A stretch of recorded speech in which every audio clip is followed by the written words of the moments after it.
Meet Dave. Dave thinks he's made it. He's a regional sales manager making $79,000 a year.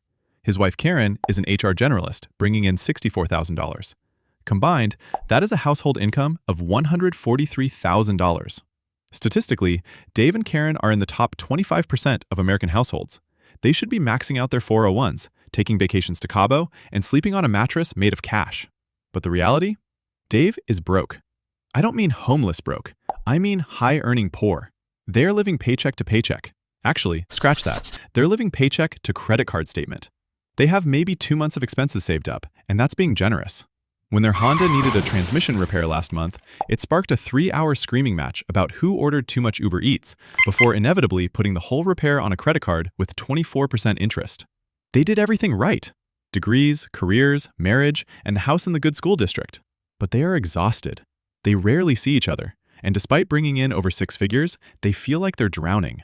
If you've ever looked at your combined income and thought, we make too much money to feel this poor, you need to watch this, because today we're going to explain why 2 incomes might actually be the reason you're closer to bankruptcy than your grandparents.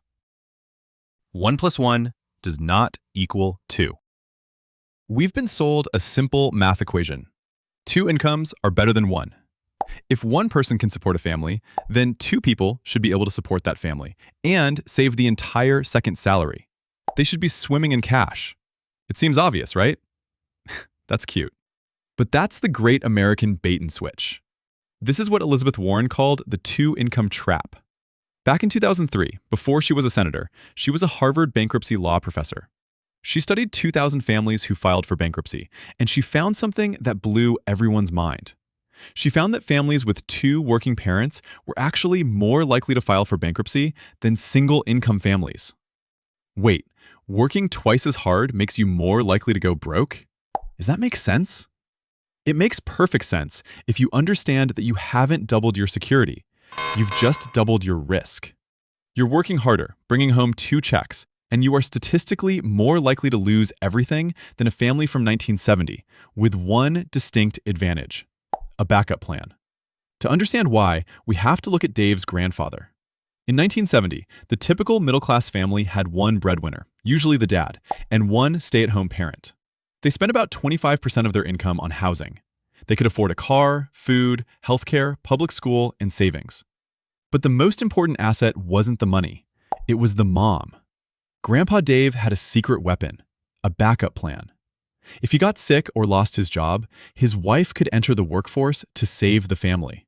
That potential second income was a safety net, a financial reserve. Fast forward to today. In over 60% of married couples with kids, both parents work. Female workforce participation is up to 57%. We have essentially activated the emergency backup plan as our default setting. There is no backup plan. There is no one on the bench. Everyone is playing on the field, and everyone is exhausted. So, where did the money go? You might say, but we make more money than they did in 1970. Sure, adjusted for inflation, household income is higher, but look at the costs. In 1970, a median home was $200,000 in today's money. Today, it's over $400,000. Housing costs have doubled. Healthcare spending has increased by 600%. College costs are up 1,200% since 1980. And childcare? In the 70s, it was free because mom was home. Now, it costs the average family between $11,000 and $30,000 per year per child. The fixed costs of being middle class in 2026 have exploded to consume every single dollar of that second income. Let's do the real math on Dave's wife, Karen. She makes $64,000. Dave thinks this makes them rich, but let's look at what that second income actually adds to the bank account. $64,000? Wrong. First, taxes. Because of the progressive tax system, Karen's income is stacked on top of Dave's. It's taxed at the highest marginal rate: federal tax, state tax, Social Security, Medicare. Bam! That $64,000 is now $42,000. Still a new Tesla. Next, childcare. Let's say they have 1 kid in daycare. That's $15,000 a year gone. Now we're down to $27,000. Commuting. Karen needs a car to get to work. Gas, insurance, maintenance, depreciation. The average American commute costs about $5,000 to $8,000 a year. Let's call it $8,000 because she leases a crossover she can't afford. $27,000 minus $8,000. We're at $19,000. And finally, the exhaustion tax. Because Dave and Karen are both working 50 hours a week, they're tired. Do they cook from scratch? No. They order DoorDash. They buy pre-chopped veggies. They hire a house cleaner because they're never home. They pay for lawn service. Studies show dual-income families spend $5,000 to $10,000 more per year on convenience because they have zero time. So, $19,000 minus $10,000, we are left with $9,000. And if they live in a high cost of living area or have 2 kids in daycare, that number is likely $2,000 or negative. Think about it, Dave. Karen is waking up at 6 a.m., sitting in traffic, dealing with her toxic boss, missing the kids' milestones, all to net the household about $2,000 a year. That's less than minimum wage. That's $1 an hour. And you still fight about money every night. The bidding war. So why do they do it? Why does everyone do it? It's because of the bidding war. When every family on the block went from 1 income to 2, they suddenly had twice the borrowing power. They didn't save the money, they competed with each other. They all wanted the same thing, a house in a safe neighborhood with good schools.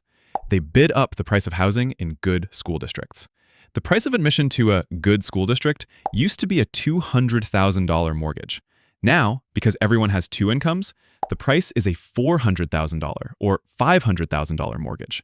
He isn't getting twice the house. He's paying twice the price for the same house his grandpa bought with 1 job. And here is where the trap snaps shut. Flexibility. Grandpa Dave had flexibility. If he lost his job, Grandma could work. But Dave has 0 flexibility. If he loses his job, or if Karen burns out, or if a parent gets sick, they are screwed. Their fixed costs, the mortgage, the 2 car payments, the daycare, are sized for 2 incomes. They are operating at 100% capacity with 0 margin for error. They're like a car engine redlining at 8,000 RPM constantly. 1 loose bolt and the whole thing explodes. That's why he fights with Karen. They're both terrified. You're walking a tightrope without a net. So, what's the solution? Now, Dave is reacting emotionally. He wants to call Karen and tell her to quit. If she's making $1 an hour, she might as well stay home and make him sandwiches. Whoa, put the phone down, you misogynistic potato. That is not the solution. The solution is a strategy called the 1 income foundation. It requires a massive shift in mindset. You need to structure your fixed costs, your mortgage, your cars, your food, so they can be covered by 1 income. Yes, you live on $79,000. You pretend Karen's income doesn't exist. It means sacrifice. It means driving a used Toyota instead of leasing a new SUV. It means a smaller house. But here is the magic. Karen's income goes 100% into building wealth.